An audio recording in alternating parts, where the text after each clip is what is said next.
Welcome everybody, and today we're taking a look at the fourth and final film in the Essential Film Noir Collection number 6 box set from Imprint Films, and it is 1956's Flame of the Islands.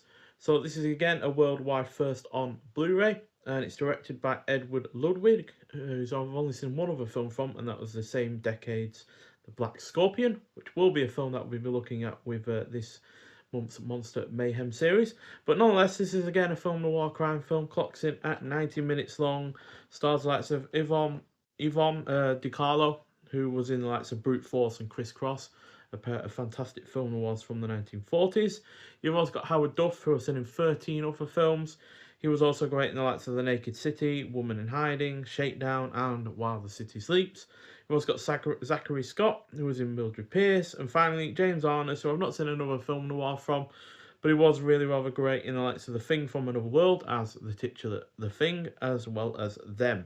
So Rosalind D is a secretary who dreams of living it up with the wealthy and the elite. When a small fortune unexpectedly lands in her lap, she is suddenly able to fulfill that dream by purchasing a stake in a glamorous casino in the Bahamas. But Rosalind has left behind a dark past, and it's one that soon threatens to catch her up with her. When Rosalind's old flame, Doug, appears, so too does scandal and murder. So this is far from the most original film noir, but the cast is great enough to make this more than watchable. While the setting is unique for this genre, as it isn't just set in the Bahamas, but it was also actually shot there.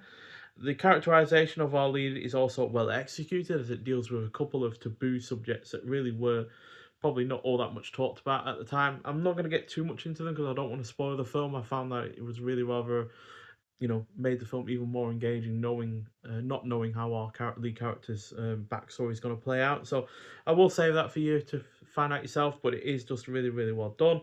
And yeah, and it is also well paced. The cinematography is also serviceable. It is overall engaging. There is a fun enough final act going on as well, which is helped by the fact there's a couple of decent miniatures.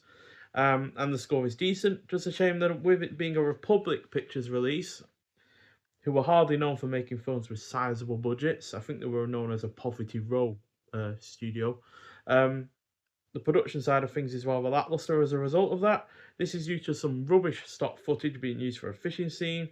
The rear projection doesn't look all that good, and the true color format has aged quite poorly.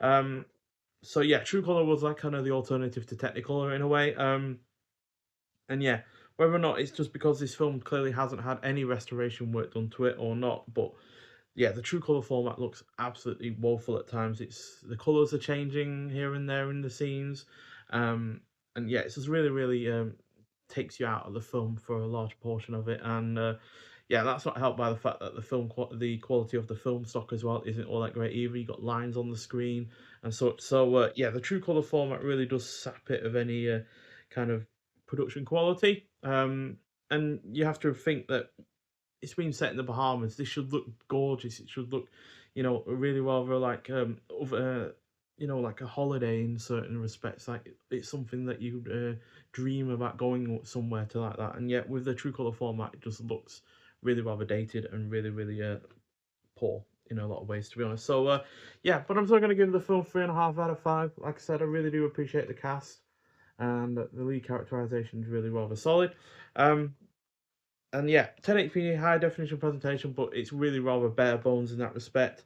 166 to 1 aspect ratio, LPCM 2.0 mono audio, English language soundtrack, and optional English subtitles for the deaf and hard of hearing. And we only have one extra on this release.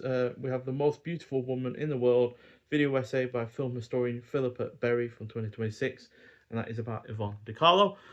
So yeah, overall, I think this box set has been a little bit of a disappointment, to be honest, because not only did I obviously already have Naked Alibi via an indicator release via their Universal Noir #1 box set, but Ring of Fear was really rather quite underwhelming. And even though I quite enjoyed Hell's Island, it's still by no means the best film noir I've seen. And this one that we've looked at today, Flame of the Islands, is fairly solid, but again, it's far from without its issues. So yeah, ultimately, Naked Alibi is the best of this four, just purely because it's got a great cast, it's well directed, And yeah, I can perfectly see why that was included in a Universal Noir box set from Indicator. So that gets the lead. Then it will be Hell's Island, then Flame of the Islands, which we've looked at today, and Ring of Fear comfortably in last place. Really, really poor idea putting Clyde Beatty and Mickey Spillane in their leading roles as themselves, because they aren't actors at the end of the day, and especially in terms of Spillane, it's obvious that he's a novice actor because he's really rather quite wooden, and yeah, that isn't helped by the fact that the mystery element of that film isn't particularly engaging either. So yeah, not a particularly great noir box set from Imprint there. I've certainly preferred the other four that I've got from them. I know they did a fifth one as well, but the films in that looked pretty crap as well, to be honest. But yeah, not the finest hour from Imprint, but I still overall enjoyed my time with these films. And yeah, if I hadn't have already seen Naked Alibi or bought that in a prior release, then this box set would be slightly better. But yeah, if you have already got Naked Alibi via Indicator, then yeah, this box set probably won't do you much good in terms of enjoyability or entertainment. But at least two of the films were decent enough. But Ring of Fear really was a big letdown. And yeah, just didn't execute its you know, idea all that well. Nonetheless, so thank you for watching. If you have seen Flame of the Islands before, I'd like to hear your thoughts on it. But thank you for watching, and I'll see you in the next one. Bye.